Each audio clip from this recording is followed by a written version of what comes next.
मेरे प्रिय भाई बहनों, सभी को मेरी हाथ जोड़कर राम राम। मेरे एस्ट्रो ज्योतिष हिंदी चैनल में आपका स्वागत है। आज मैं आपको 12 भावों की जानकारी दूंगा। कुंडली में जो ये 12 भाव होते हैं, इनसे हम क्या क्या चीज़ को देखते हैं, इसके बारे में आज जानकारी दूंगा। जैसे पहला है लगन भाव, दूसरा है धन भाव, तीसरा है सहज भाव, चौथा है ये सुख भाव, यह है इससे बुद्धि भाव भी देखा जाता, विद्या का भाव भी देखा जाता। यह है रिपु भाव, यह है जाया भाव, यह है मृत्यु भाव, यह है धर्म भाव, और यह है हमारा कर्म भाव, और यह है हमारा आय भाव, और यह है हमारा व्यय भाव। ये 12 भाव होते हैं। पहला भाव जो है, इससे हम क्या क्या देखते हैं? पहले भाव से इसको जो तनु भाव बोलते हैं, लगन भाव, यानी कि सोम शरीर जो मेरा ये लगन भाव है। इससे हम शरीर, रूप, बल, स्वभाव, मस्तिष्क आदि का विचार हम इससे करते हैं। पूर्ण जीवन का फल हम लगन भाव से देख सकते हैं। इसी प्रकार से है दूसरा धन भाव। यह धन भाव है। इस धन भाव से हम संपत्ति, धन, लाभ, हानि, मूल्यवान वस्तुएं, कुटुंब, वाणी और पत्नी की आयु, इसी से हम देखते हैं। तीसरा होता है सहज भाव। इस भाव से हम पराक्रम, भाई बहन, छोटी मोटी यात्राएं, साहस, पड़ोसी आदि इसी भाव से देखते हैं। चौथा होता है सुख भाव। इससे हम सुख दुख, माता का सुख, गृह सुख, घोड़ा गाड़ी, इनका सुख सभी चौथे भाव से हम देखते हैं। पांचवें भाव से हम संतान, बुद्धि, प्यार, मंत्र उपासना आदि का हम इसी से विचार करते हैं। छठे भाव से ऋण, रोग, शत्रु, कंपटीशन, नौकरी में जो कंपटीशन होता है उसी का इस भाव से हम देखते हैं। और पिता का धन भाव भी हम इसी भाव से देखते हैं। सातवां होता है व्यापार, साझेदारी, पत्नी आदि का विचार हम इसी से करते हैं। अष्टम भाव में हम इससे आयु, आपको मृत्यु कैसे होगी कैसे नहीं होगी, इसका निदान, संकट, अचानक धन प्राप्ति होना, वो अष्टम भाव से हम देखते हैं। नवम भाव होता है धार्मिक यात्राएं, पिता, धर्म, आप धार्मिक कितने होंगे, बड़ी बड़ी यात्राएं, जो लंबी यात्रा होती हैं, सभी से हम नवम भाव से देखते हैं। अगला है दशम भाव, जिसको बोलते हैं कर्म भाव। इस भाव से हम आपकी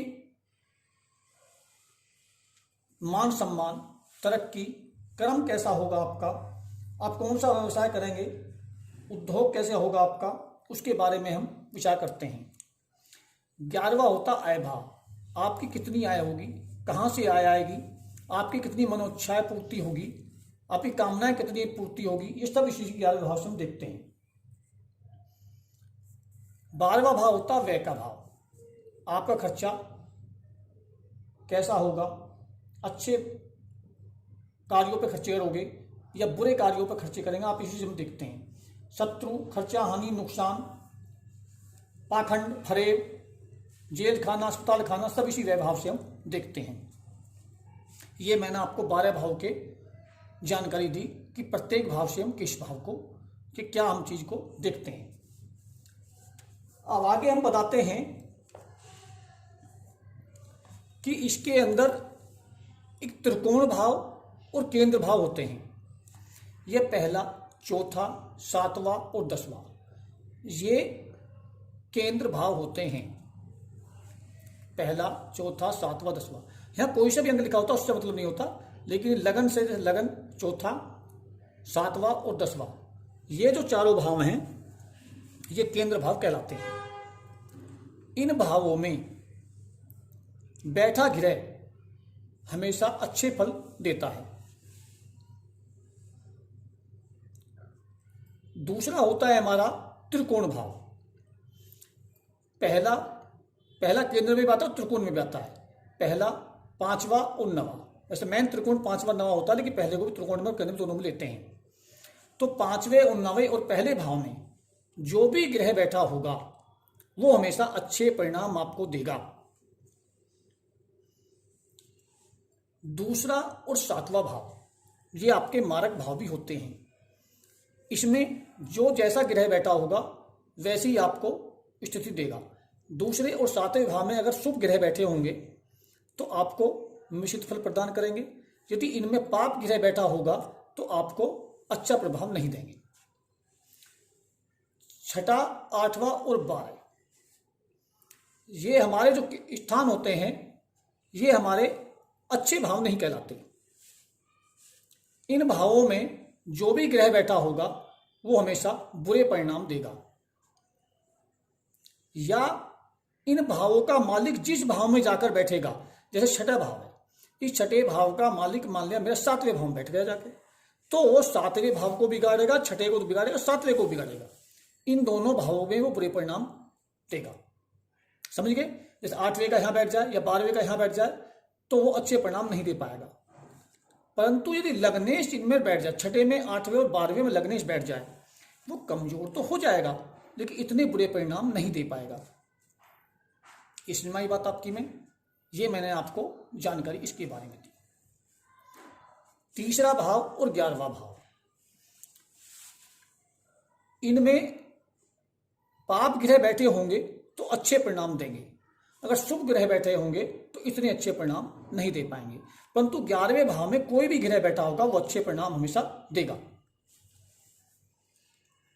ये मेरी समझ में बात आ गई आपको। मैंने आपको आज भावों के बारे में और कौन सा केंद्र है, कौन सा त्रिकोण है, कौन सा भाव, उसके बारे में मैंने आपको जानकारी आज दी। कल हम आपको प्रत्येक भाव का मालिक कहां पर बैठकर आपको क्या परिणाम देगा, हम कल उसके बारे में आपको जानकारी देंगे। आज के लिए इतना ही। अगर मेरी ये वीडियो पसंद आए तो मेरे चैनल को ज़्यादा से ज़्यादा सब्सक्राइब करें, शेयर करें और लाइक करें। धन्यवाद।